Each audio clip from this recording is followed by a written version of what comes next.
In the mid-21st century, humanity falls victim to its vanity and corruption.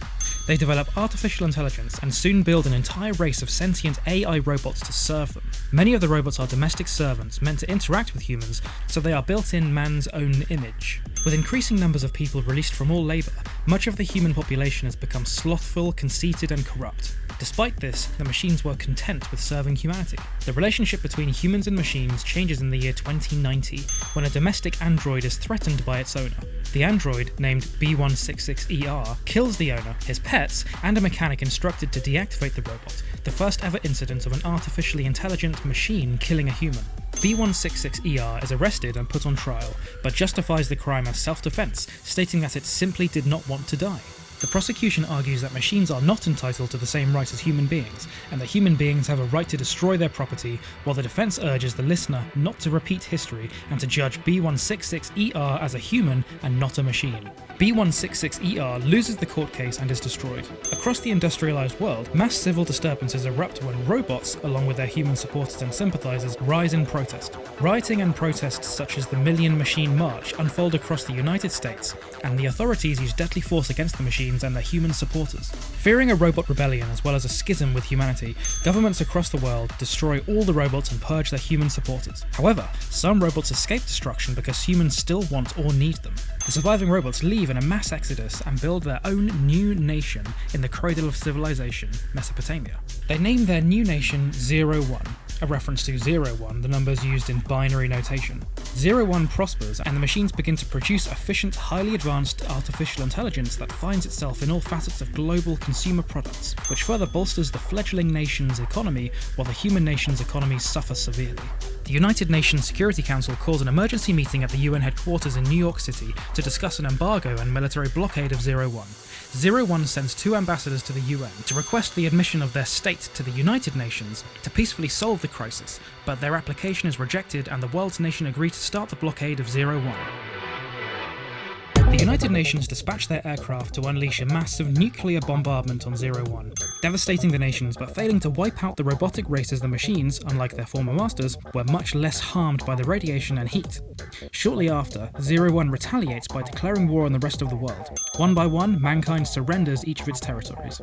As the machines advance into Eastern Europe, the desperate human leaders seek a solution, codenamed Operation Darkstorm, which covers the sky in a shroud of nanites, blocking out the sun to deprive the machines of solar energy, their primary energy source. Inevitably, it also initiates a worldwide famine and total collapse of the biosphere. Operation Darkstorm commences as hoverpad-powered planes scorch the skies all across the world, while united armies of humankind launch a massive ground offensive against the machines. Using shock and awe tactics, humanity initially has the upper hand because the first waves of attacking machines have become obsolete and outclassed. Soon, legions of new models of machines that appear more like the sentinels of the films swiftly overrun the human armies. In the final years of the war, the machine armies continue to destroy human defences and conquer the remaining continents. Many humans are forced to relocate underground into the massive waste systems of human megacities to avoid the lethal pathogens the machines unleashed into the air, which possibly leads to the foundation of the first subterranean city of Zion.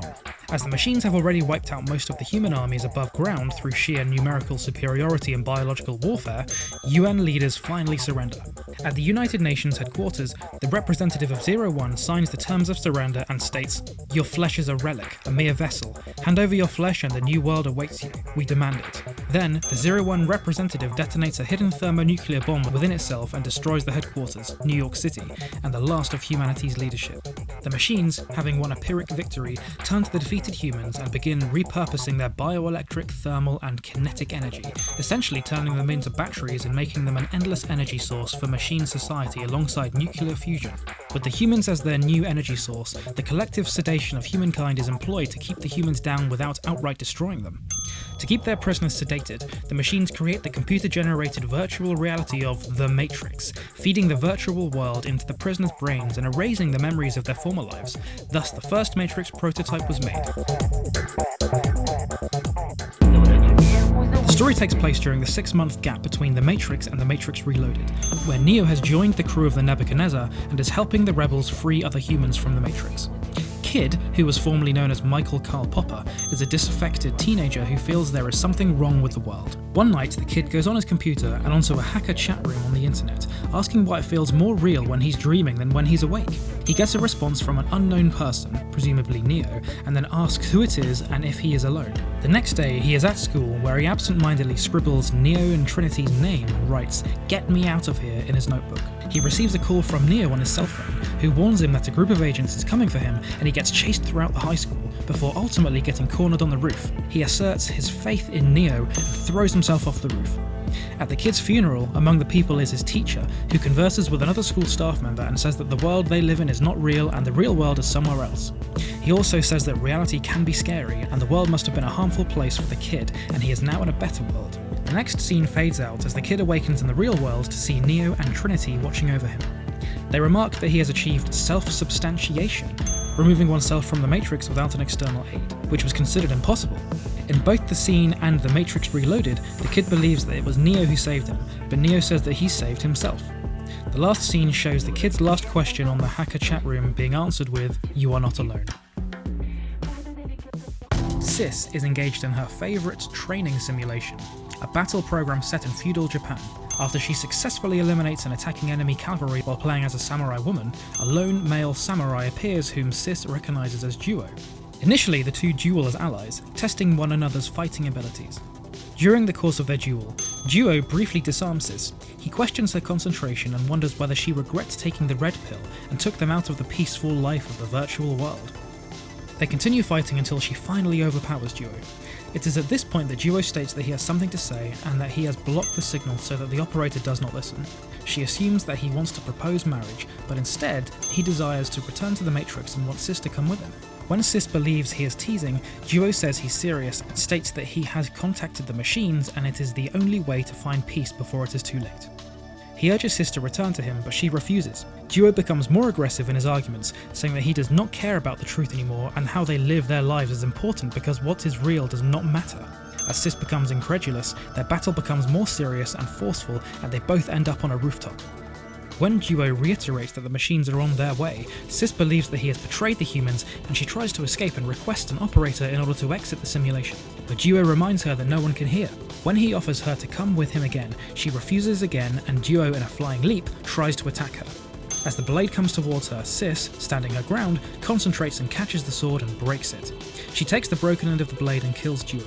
Duo states his love for her as he dies. Suddenly, she wakes from the program into the real world and discovers that the encounter with Duo was a test program devised for training purposes.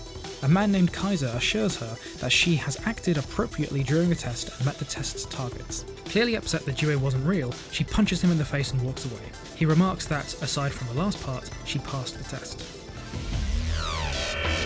Only exceptional humans tend to become aware of the Matrix, those who have a rare degree of intuition, sensitivity and a questioning nature. This is not without exceptions, given that some attain this wisdom through wholly different means. This story is about Dan Davis, a track athlete who is competing in the 100 metres in the Summer Olympic Games. He has set a world record time of 8.99 seconds, but his subsequent gold medal was revoked due to drug use.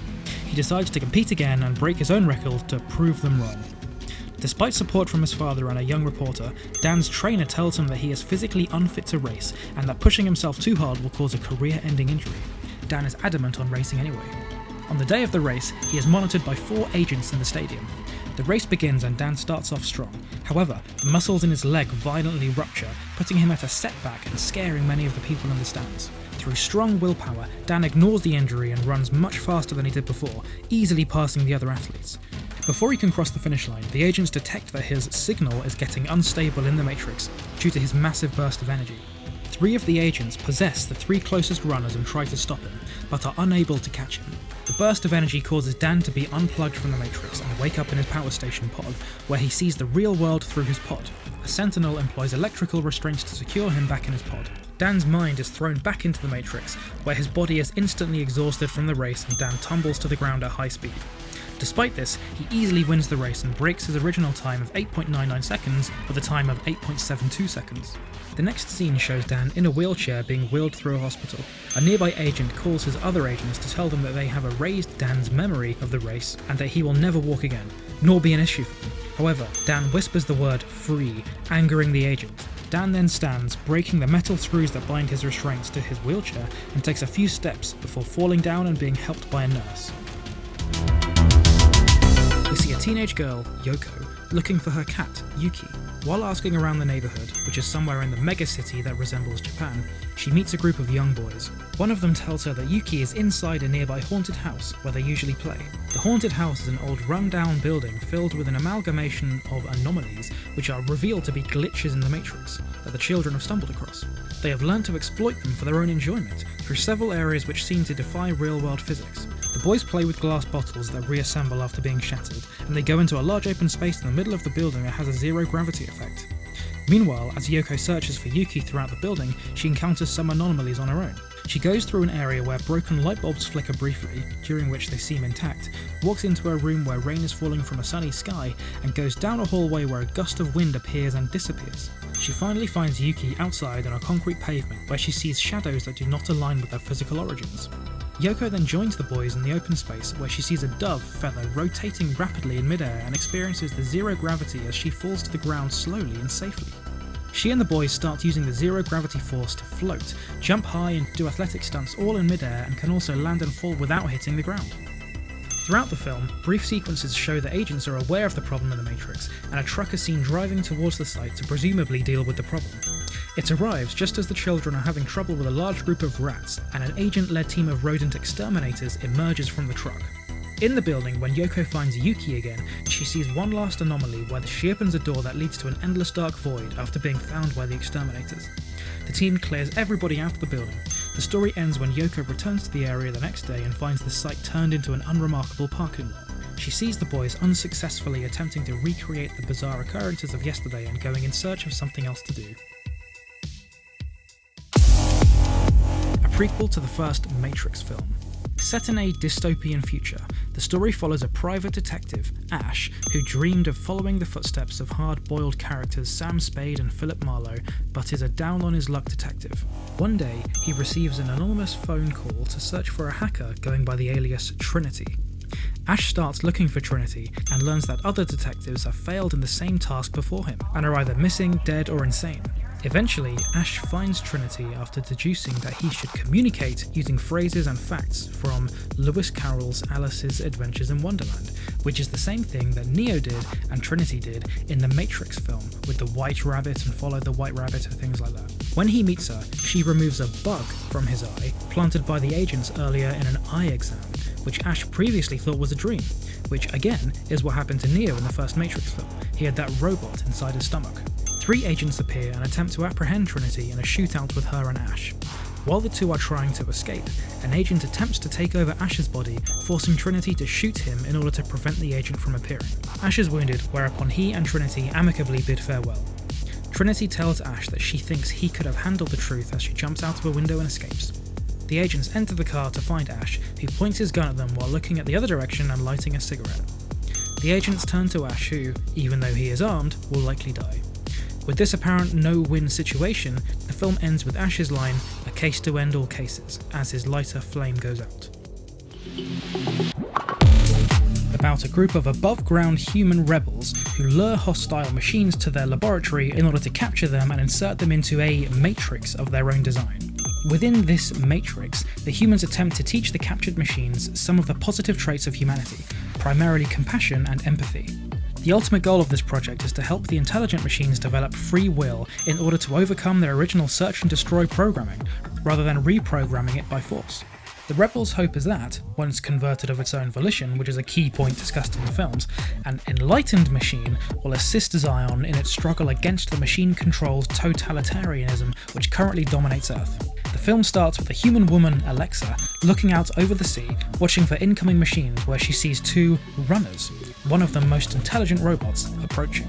She leads them into the laboratory, where one runner gets killed by a reprogrammed robot, but the second runner kills the robot before Alexa electrocutes it. The rebels insert the runner into their matrix. The robot experiences moments of mystery, horror, wonder, and excitement, leading it to believe it may have an emotional bond with Alexa. However, the laboratory is attacked by Sentinel reinforcements. The rebels unplug themselves to defend their headquarters, along with the help of other captured machines. indicated by the machine's mechanical eyes changing from red to green. Alexa unplugs the runner that now has turned good, where it saves her from a machine. The rebels and the attacking machines are all killed or destroyed, except for the runner. The robot plugs the dying Alexa into the rebels' matrix. When Alexa realizes she is trapped inside their matrix with the runner, she is horrified and her avatar screams and dissolves as the runner exits from the rebels' matrix to see a dead Alexa in front of him in the real world. The film ends with the converted runner standing outside, looking out over the sea, the same shot as the intro with Alexa, as the robot pulled her from consciousness into his hardware. Captain Thaddeus and Jew engage in a blindfolded sword fight in a virtual reality dojo. With each slice of their swords, they remove another part of each other's clothing. Immediately after cutting the other down to their underwear, they lift their blindfolds to peek at the other. As the two are about to kiss, they are interrupted by an alarm and the simulation ends. In the next scene, they are in the real world. The hovercraft Osiris heads for Junction 21 when operator Robbie discovers an army of sentinels on his HR scans. The ship flees into an uncharted tunnel, where it encounters a small group of sentinels patrolling the area. The crew members man the onboard guns and destroy the patrol. The ship emerges on the surface 4 kilometers directly above Zion and close to the Sentinel army. Thaddeus and Jew see that the machines are using gigantic drills to tunnel their way down to Zion. The Sentinel army detects that Osiris is there and pursues the ship. Thaddeus says that Zion must be warned, and Jew volunteers to broadcast herself into the Matrix to deliver the warning while the ship is doggedly pursued. Knowing that they are not going to make it, Thaddeus and Jew admit to each other about peeking in the simulation before kissing farewell. Entering the Matrix, Jew eventually reaches a mailbox where she drops off a package. This sets the prologue for the video game Enter the Matrix. She attempts to contact Thaddeus via cell phone as the Osiris is overrun by Sentinels and crashes. The Sentinels tear their way into the ship, where Thaddeus makes his last stand against the Sentinels. Shortly after Jew says Thaddeus over her cell phone, the Osiris explodes, destroying many of the Sentinels and killing the crew. In the Matrix, Jew falls dead to the ground due to her body being destroyed by the ship. Then, Enter the Matrix story begins, and then, the Matrix Reloaded story begins. Thank you for watching, everybody. If you are a Matrix fan and you want to recap all of the information about the trilogy and the games and the Animatrix and generally everything to do with the Matrix story, then subscribe to Jam Punch because I'm releasing a new video every single week. My name is George, this is Jam Punch, and I'll see you next time.